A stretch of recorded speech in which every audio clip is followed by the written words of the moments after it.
Assalamu alaykum, hurmatli televizor ko'rguvchilar, qadrli do'stlar. O'zining yerim asrga yaqin hayotini avtonom rayonimizning o'qitish, ma'rif, fan texnika, shundaqla adabiyot san'at ishlariga bag'ishlagan, ko'plagan natijalarga erishgan peshqadamlarimiz oz emas. Ular pensiyaga chiqqandan keyin dam olish fursatlarini fan texnika, ijodiyat ishlariga bag'ishlab, mo'l mevalarni bizlarga taqdim qilmoqda. Biz mushu munosabat bilan bir qism peshqadam ziyolilarni bir yerga jam qilib, ularning dam olishga chiqqandan keyingi hayoti, orzu istaklari, duch kelgan masalalar, shundaqla ular taqdim qilgan mo'l mevalar haqida keng qushada paranglashni loyiq topdik. Men oldi bilan bugungi suhbatimiz taklif qilingan to'rdagi aziz mehmonlarni tanishtirib o'tay. Şinjan Üniversiteti Sabık Coğrafya Fakültetining professori Ömer Molla.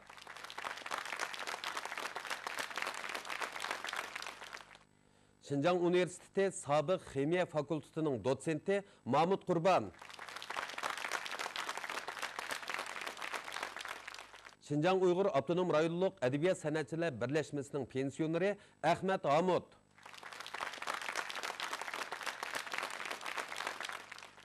2011 yılı bu Türkiye Tilla Divanı'nın coğrafyalık kıymeti degen biraz hacmi çoğunrak kitabımını vücutga çıkardım. Gerçi Türk Tilla Divanı'nda boyak hakkında işkili nesi yulgun labısı bilen Hindistan kük hakkında toxtalgan bosumu, lekin rang hakkında köp toxtalgan. Rangchilar hakkında köp toxtalgan. Demeliş çıkandıkken burunqu qarğanda texim bekerak aldıraşıp kettim. Ömer aka, siz bir yıl qancha yoshga kirdingiz? 77'de girdim. Siz qancha yoshingizda munbarga chiqqan yoki o'qituvchi bo'lgan? 25 yaşımda munbarga chiqqandim. O'qituvchilik qilgan. Yerim asrga yaqin hayotingiz o'quvchilarni tarbiyalash bilan o'tdi. Qachon pensiyaga chiqdingiz? 99 yılının ahiri 40 yıla yakın o'qituvchilik qilib pensiyaga chiqdim. Endi hozir uydagi ahvolingiz qanday? Hozir uydagi ahvolim hayatımni sel ma'nilik o'tkazay deb, qilolmagan ba'zi ishlarimni qilay deb az-paz ishlarni qildim. Demak, siz pensiyaga chiqqandan keyin o'zingiz yaxshi ko'radigan ishlar bilan shug'ullanyapsiz, shundaqmi? Shunday qilyapman. Masalan, konkret qaysi ishlarni qilyapsiz? Masalan, pensiyaga chiqqandan keyin birinchi bo'lib tabiiy holda yoshlar nashriyatidan Hindistonni yezipasiz bir kitob qilatdiq deb menga havola qildi. Hindiston jo'grafiyasini bir kitob chiqib, buni 2010-yili nashrdan chiqdi. Chiqqandan keyin oliy maktablarda Uyg'urcha material kamroq deb Ma'rif institutidan oliy maktablar uchun darslik qilamiz deb dunyo jo'grafiyasining iqtisodiy va tabiiy qismini o'z ichiga olgan, biraz hajmi cho'ng maxsus oliy maktablar uchun darslik qilgan bir kitobchani yozishga hamkorlashing debdi. Onunla qatnashib bir qismini yozib, ustidan ko'rishni men ko'rib, u nashrdan chiqdi. Ondan keyin yana 6-7 parça makale, ular biraz jirik ilmiy maqolalar. Mesela Avtonom rayonimizda emas, memleketimizde birden-bir bo'lgan Qurg'oq rayonlar jo'grafiyasi degan nopozlik jurnalimizda 5-6 parça makalani AKK'dan e'lon qildim. Endi Ahmet aka, siz bir yil qancha yoshga kirdingiz? Bu yıl 70 yaş girdim. Demak, pensiyaga chiqqandan keyinmi yana izchil ijodiyat bilan shug'ullanyapsiz qanday? Ben pensiyaga chiqqandan davomliq adabiy ijodiyat bilan shug'ullanib keldim. Şiirlarni yazdım, nasrlarni yazdım, hikoya, povestlarni yazdım. Hanzochi xat hisobida meni yozgan asarlarim 2 milyon xatdan oshidi. Yaqinda burunqi yozgan bir qism asarlarim, mukofotlangan asarlarimni yangi yozgan asarlarimni qo'shib Ma'nilik hayot degan nomda bir kitob nashr qildim. Kitobim nashrdan chiqdi. Bu adabiy asarlar to'plami. Demelish chiqqandan keyin burunqi qaraganda texim bekerak aldıraşıp ketdim. Endi salomatlik ahvolingiz qanday? Salomatlik ahvolim hozir yomon emas.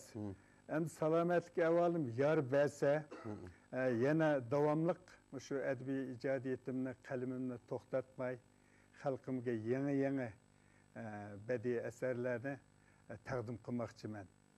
Mahmut aka, siz mushu ma'rif sohasida ishlagili qancha yil bo'ldi? Men Ma'rif sayesinde 34 yıl işledim. Qachon pensiyaga chiqdingiz? 2010 yılı 6. ay pensiyaga chiqdim. Pensiyaga chiqishdan ilgari mushu fan tadqiqot bilan shug'ullanib, o'z kasbingizda qanday kitoblarni o'qirmanlarga taqdim qildingiz? Men esimde qilishcha 80 yıllarda çay toğırlık bir paç makal yazdım. Onundan keyin Şinjandaşı'nın jornalına 80'li yıllarda Uygurlardaki Xemi Üçence deydiğen bir paç makalidan. O makalını şundakla özgetip Şehi Köşeyenini giybedim. İçtimai belleğen keyin. Şununla ben asta bu makallarda bir yuşurun kuşlar bağlılığını bilip keyin birbirlep makal yazışa başladım. Bu vakti men çönmeydiğim nurgun atalgılar vardı. Şundan keyin ben yemek içmek sayesinde kadem koydum. Çünkü men 93. yıldan 2001 yılgacha resmi işki kadem operatsiya oldum. İşkilisi öt yolda taş durup gelişiydi.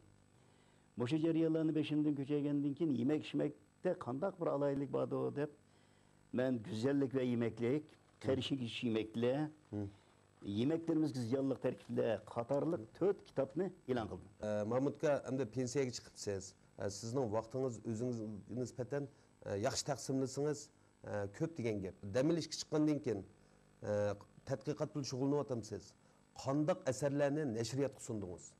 Ben demir işin aldıda nurgunla işlerini oylandım. Ne kılış gerek? Toğu bekiş gerek mi? Koy bekiş gerek mi? Çünkü ben dekanның balısı. O işlerini kılalayım. Diğerlerini oylanıp ahirki hesapta yanına öz kesbimini taptım. 2001 yılı Şinjandaşı'nın jurnalında Türk Tilli Divanı'daki biyoxemilik atalgılar izahat deydiğen bir makalını ilan kıldım. Türk Tilli Divanı'da bir kıtımlık yazgan makalım şundak bir guva makalı bağlılığı için yoldaşlarının, çoğunlarının kösetmesi bilen ben onu 29 paç makalga özget yazdım. Mesela şekerinin bayqılışı, Hasan'ın bayqılışı, tümürçilik, könçilik, teriçilik. Katarlık bu 29 paç makal meni Türk Tilli Divanı'na birbirlep işkirlep kirişki yeteklep geldi. Beni en köp kızıktırdığını tibabet sayesinde Norgun atalgılarını tədqiq qilishga söylep girdi. Onun başka mühim bolgan Uygurlarınki boyakçılığı. Yani bir mühim narsa ki Türk Tilli Divanı'da pədaz buyumları hakkında boyakçılık qaraganda köp toxtalgan. Ben bunu birbirlep yeni aytib, hazır 4 kitapta yakıldım. Birincisi Tibabet atalları izahat ve üzerinin şerhi makallarım. Türk Tilli Divanı'ndaki geplerini ilip onu cümle tutup kuraştırıp bayan şekline geldim. İkincisi boyakçılık. Boyakçılık pədaz buyumlarının öz işi oldu. Hem boyakçılık praktik materyalların öz işi oldu. Üçüncüsü eğitiş. Bu könçülükün öz işi oldu. Dördüncüsü bizde teplediğin hem hünerle. Bunu 4 kitap çıktı. Hem de Ömerka, demek pensiyaga chiqqandan keyin sizning usulungiz ko'proq bo'libdi. Shu Şinjan Universiteti nashriyoti tarafidan nashr qilingan Devonning Jug'rafiyalik qimmati degan kitobingiz o'qirmanlar bilan yuz ko'rishdi, belgilik ta'sir qo'zg'adi. Hamda mush kitobda siz Devonning jug'rafiyalik qimmatini qaysi nuqtalardan bir sharhlab o'tdingiz? 2008 yılını BDT'nin Fen Muharip Medeniyet Mahkemesi Mahmut Kaşgari jili dep bekitdi. Şu yılda bununla tantana kılış için paytaxtımız Bejin'de halkaralık jığın ötküzüldü. Şu jığın katnaşçılardan müşahidimi xilba. Ula qaytıp gelgenden keyin Ürümçi'de Şinjan Üniversitesi'de ilmi muhakim jığın açıldı. Bu jığınga men teklif kıldım, lekin aldın makalı okuş menin vazifem yoktu. Ve bütün alimler çıkıp Mahmut Kaşgari seliştirme tilşünaslıkның peşvası büyük coğrafiyçi dep hemimiz coğrafiyçi degenni tilga aldı. Lekin o yerde coğrafiyani sözleydigan adam yok. Doğru. Şunu olayım bana oy geldi de Gatçı'da o Taşkın'a telefon verdim. Jurnalda bir makalı yazmak için ben şununla maslaştırıp vakit var mı desem 15 gün kaldı dedi çıkışka. 15 gün içinde güldüler jürüp o makalını tayarlap coğrafiyalik kımmeti degan u yerda e'lon qildim. AKK'dan başka maqolalarni qilib, başka şunun münasebetlik burungi maqolalarimni kirgizib 2011 yılı bu Türkiye Tilli Divanı'nın coğrafiyalik kımmeti degan biraz hajmi cho'ngroq kitobimni vujudga chiqardim. Endi Türkiye Tilli Divanı'nın coğrafiyalik kımmeti coğrafiyanın her sahasiga chetiladi. Eng evvel Türkiye Tilli Divanı'nı yazgan Mahmut Kaşgari özünün Türkiye halkları yaşayan joylarning hammasini birleştirip ismi chiroyli ilmiy bo'lgan doira degan bir xaritaga mujassamladi. Uylarimizda darslikni ishlatan muallimlar bo'lsin, atlas degan bir nimamiz bor. Biz bu atlas deb qo'llanamiz. Bu atlas degan Yunan efsanelerdeki Atlas деген kişinin ismi. Şu 1541 yılı Germaniyalik kartograf dünyanın bir haritasını sızıp çıkıp Mercator деген kişi. Bunun qandaq at koyumuz degende dünyadaki her xil kesiptaşları bununla dünyanı Atlas деген bir kişi götürüp durup demiş. Şunun namını koyaylı degen. Mahmud Kaşgari bolsa buna daire dep at koygan. Şunda yaxşı nam koygan bir xaritini barlıq keltirdi. Endi bu xaritide dünyadaki her qandaq xaritidin dairesi çoğ. Mesela miladından burun ve onun yakın keyinrek vakitlarda Yunan alimlerden Herodot, Pomponi, Mela, Ptolemy, Arap alimlerden İdrisla xarit sızgan. Bu xaritlerde en ahırkı çeki Şimali Afrika'dan başlap Hindistan'ın şarkıgıçı deyildi. Taki Jungo, Japonya bu xaritlerde yok. Hatta 1990 yılı Portugalya xaritisi dünyaya geldi, devlet xariti. Muşun adı Şarkı Hindistan'gıçı ifadeligen. Taki onun Hindiçini, Jungo degen gepler yok. Yani Mahmud Kaşgari Jungo'dan alkıp Japonya'nı birinci bulup tılga aldı, Jabarka dep. Şunu oylan hazır endi nurgun Japoniyalık tədqiqat qılğanda Mahmud Kaşgari'ni bizden köprek tədqiq qılıp, hatta Kaşgar'a kelip Hazreti Molla Mazır'ını tavuk kılıdı. Bu vaxtda meşhur Jungo'nun meşhur alimi Jangwangda degen kişi Mandaq deydi, Asiya'nın şu kemgiçi yetip gelgen en mükemmel, en kadimki haritisidir deydi, xaritin. İkinci alayidliki bu haritinin coğrafiyilik şartlık belgeleri hazırkı okşaydı. Tizlanlıkni qandaq ifadelagan, tağını qandaq ifadelagan belgeler, rənglərimiz okşaş. Türk Tilla Divanının coğrafiyilik kımmeti, coğrafiya tədqiqatideki hizmetimizni ilgiri sürdü. Biz hazır şunda yaxşı şarait tuturup, jurtimizni aylanıp, Şinjan coğrafiyasını meydan keltirgen, köçemçilik qılmagan bir baş materialimiz yok. Endi bu kişi özünün jurtidan halkıp bütün Türkiye tilli xalqlarının içinde 15 yıl aylanıp əmeli tekşürüş jaryanında bu xaritini barlıq keltirgen. Üçüncü bir alayidliki Şinjan yernamları tədqiqatını ilmi asas bilen təminleydi ve onu tədqiqatını ilgiri sürdü. Köpüncü yernamları tarihi jaryanlarda birer vaka bilen münasibetlik bulup isim koyuldu. Bu isim keyinkin kişiler arasında özleşip şu yerinin kimlikiga aylandı. Divanda 106 coğrafiyilik isim var. Bunun içinde 76'sı şehir namı. Mesela divanın içindeki daire haritasında bizden yerkenini Yarkent dep eyden alıdı. Azı özgürüp ben de reynimi taşlayıp etip biz yerken kılıp aldık. Deryanın boyudaki yarlıktaki şehir, kent şehir mühendislik yılıdı. Efsus bundan keyinki vakitlarda tas kaldı Zerepşan bulup ketkili.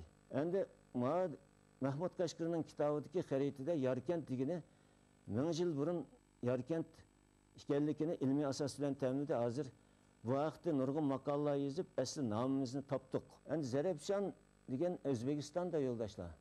Özbekistan'da Zerepşan dep derya ba. Bütün ensiklopediyanı aktarsanlar Hansuçu'da Uygurca denmeyedi. Muş beş Zerepşan'dan dünyada başka Zerepşan yok. 2005 yılı, 7. yılı, 2010 yılları neşr kılınan Şinjan'ın varlık haritalarında bu nam yok. İkincisi Kurum tağlarımı Mahmud Kaşgari'nin haritisi de olsun, onun kitabı da olsun, mananı izlesek bizge cevap çıkıdı. Beyadaki kara, rengdeki kara emas, büyükteki kara. 8611 metre egizlikteki dünyadaki ikinci çögür çokkısı, şu Karakurum təvəside, Potengiç boğarlıqtı. Bu büyük kurum degen gep. Umumen kurum tağları, onun gərbi kısmı heyvetlik tağı, şuna Karakurum deyildi. Demek yernamlar tədqiqatı da bizge ilmi asas bilen təminleydi o degenim şu. Dördüncü bir coğrafiyilik kımmeti, coğrafiyilik atalgılar tədqiqatını ilgiri sürdü. Bizde nurgun atalmılar burun Türkiye tıllardan başka tıllara sınıp girgen. Hindiler, Hindistanlıklar emas, hatta İngilizler, Hanzular emas aynen paylandı. Mesela Yardanlı Yaden deydi. Taygını Tayca deydi. Şunun okşaş nurgun atalmılar var. Bunlar başkaları sınıp girgen yerde biz özümüzden atalımı izlemey başkalarınınkini Yesistağlık degenini Plaskogoriya dev жүрген tok orusça. Şunun okşaş, yani demek ki bunu tədqiq qılğanda biz astronomiya, geomorfologiya, hava rayı, ösümlük şunaslık bir qancha tarmaqlarning hammasiga divan orqali öz namimizni, coğrafilik namlarını tapalayımız. Türk Tilla Divanı'daki joylarınki maydonlari, ko'llarning, daryolarning uzunliklari degandek ma'lumotlar hozirgi bilan o'xshash. O'rnining joylashgan o'rnimi bek aniq. Ondan Mahmud Qashqari dunyoning markazi sifatida qaragan. Biz hozir Osiyoning kimlik qoyadasi Urumchi deymiz. Bunun bilan Şinjanning Osiyoning dunyoning kimlik ekanligi shu chog'da deyilib bo'lgan. Shunga bu vaziyatlarni biz ilmiy jihatdan bizga jiq bilim berdi demoqchi. Endi Mahmudka, endi nurg'un kishilar o'ylashi mumkin, Turk tilla devoni degan bu asar qomus xarakterlik asar, hujjat xarakterlik asar, tilshunoslikqa oid, ijtimoiy fanga oid, yer joy nomlariga oid, geografiyaga oid nurg'un uchurlar bor. Endi ximiyaga doir uchurlar bor desa, ba'zi kishilar hayron bo'lishi mumkin. Balkim ximiya feniga murojaat qilsak, bu vaqtimi devonningki ximiyalik qimmati haqida ba'zi muhim taraflar bormi qanday? Divanda mening hozir yakunlab chiqqanimda ximiyaga munosabatli 190 dan ortiq atalg'i bor. Buning ichiga endi ba'zi tibobat atalg'ilari kirgan. Masalan, divanda sopun haqida. Buni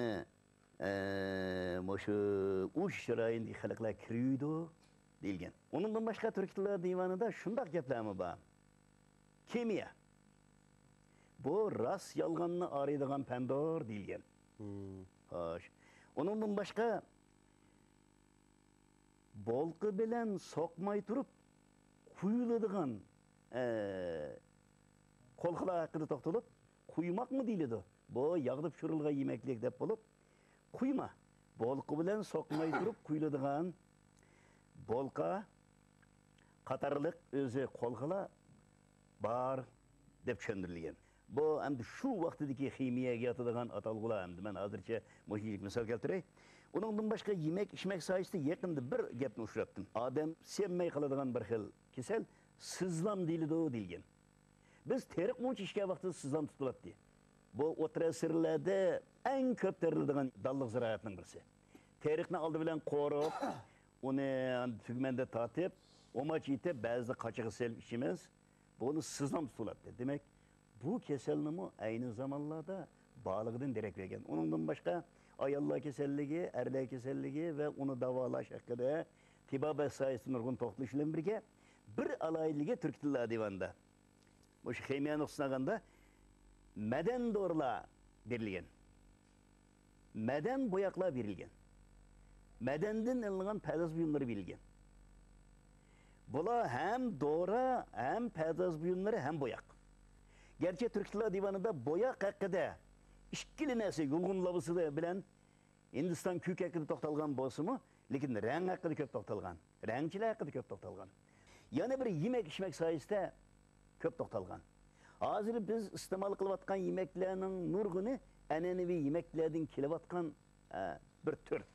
Yani bir içtiş. İçtiş cihette aldı bilen Mahmud Qashqari muşu sütün ıldığa yemekler hakkında köp toxtalgan. Hem könçülük, teri aşağı hakkında toxtalgan. Şu cihetten Türk tillarının kımmeti yok. Ama hazır muşakta ve ulağa tabir bir hakkında yetişiyordum.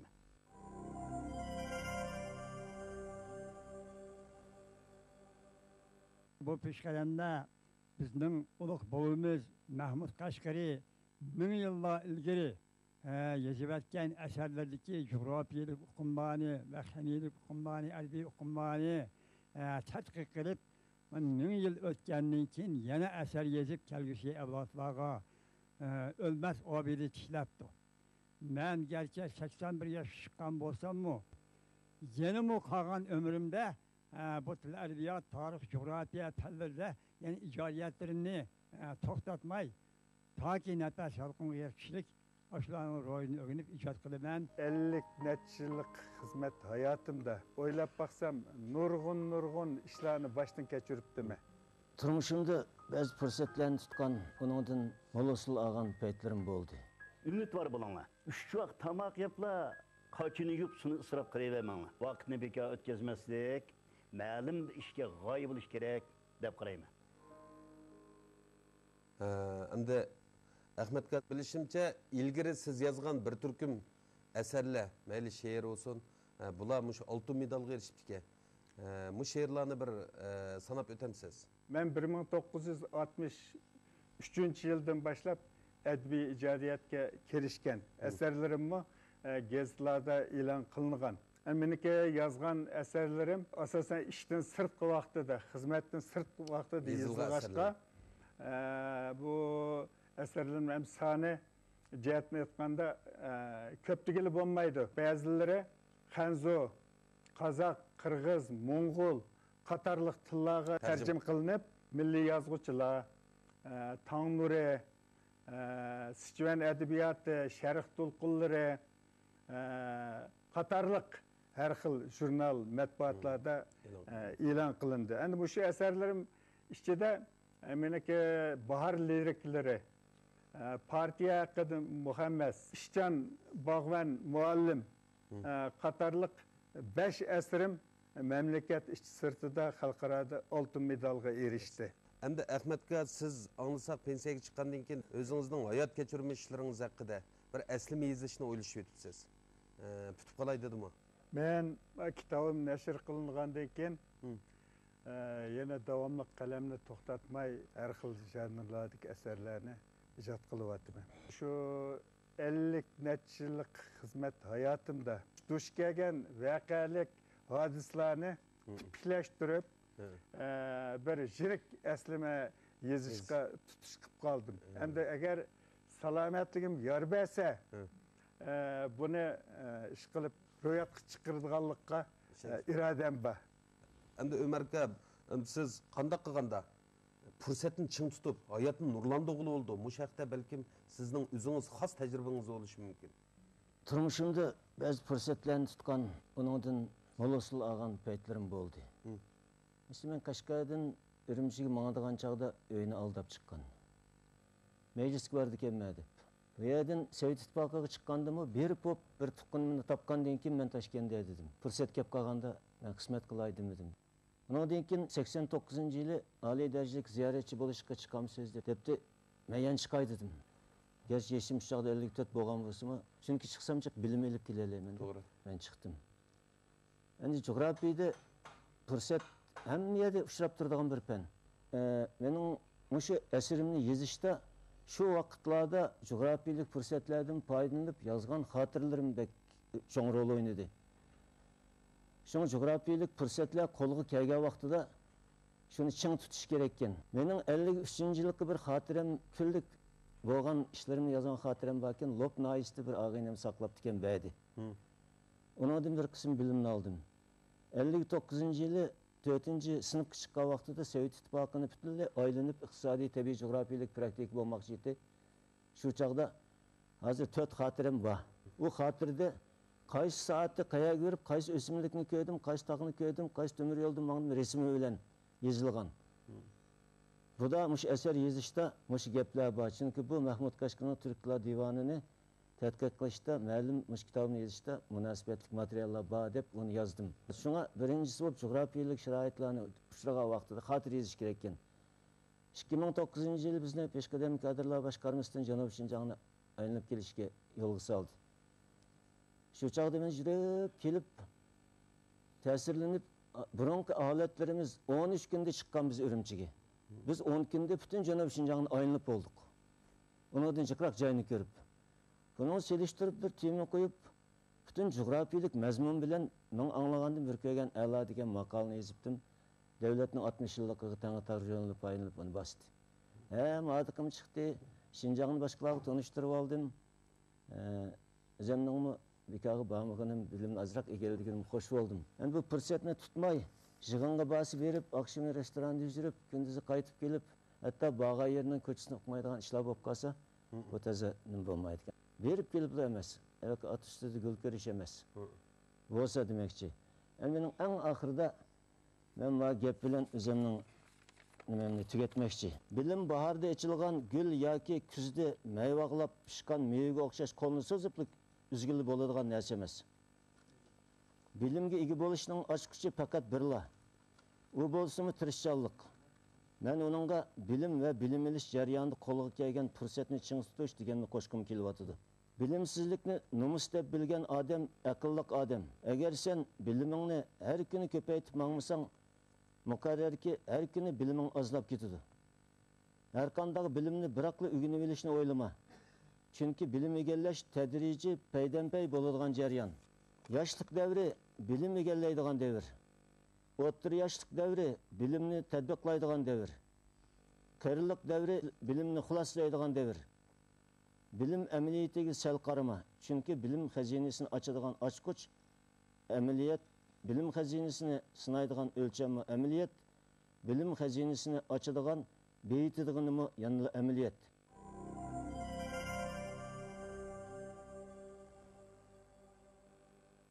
Bizning professor Ömer Molla muallim muşu coğrafya fakültetida mingdan oshiq necha avlod o'quvchilarni tarbiyalab chiqqan. Men 79dan tartib Qulida o'qigan, 86dan boshlab qurg'oq rayonlar jo'grafiyasida ishlashga boshlagan, izchil turda bizga nadir asarlarni evatib turgan avtor. Pensiyaga chiqqandan keyinmi to'xtab qolmay bizga nurg'un asarlarni bergan. Endi adamninki hozir qiyirliq yeshining zodi qanchalik bo'ladiganligi haqida davlat ichi va sirtida o'xshamagan qarashlar bor.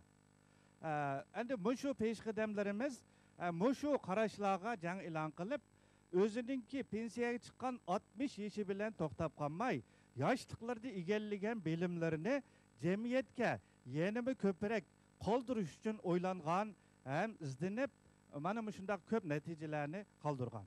Hammaylar Muşundak peşqadamlarninki va ro'yidan o'ginib o'zimizning hayotini har taraflama o'tkazsak, bu salomatligimizga va boshqa nurg'un ahvollarimizda tanishishimizga foydali deb qarayman.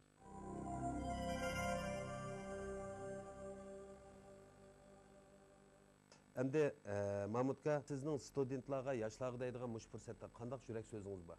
Ben kichik vaqtimda atamning keyniga yurib tomchilikni o'rgangan. 68-yili, 69-yili Aqsuning yo'lini 2 qatim piyoda bosdim. Shu arada yog'ochchilikni o'rganib o'tdim. Yog'ochchilikda 6 oy turdim. 72-yili Şinjan'da shu keldim. Kunlar shundoq o'tdi. Men umid var yaşadım. Dünya ümit to'lgan. Agar umid var bo'lsa, hayotmi uzunga so'ziladi. Yoshlarga deydigan gapim, umid var bo'linglar. 3 vaqt tamoq yeplar.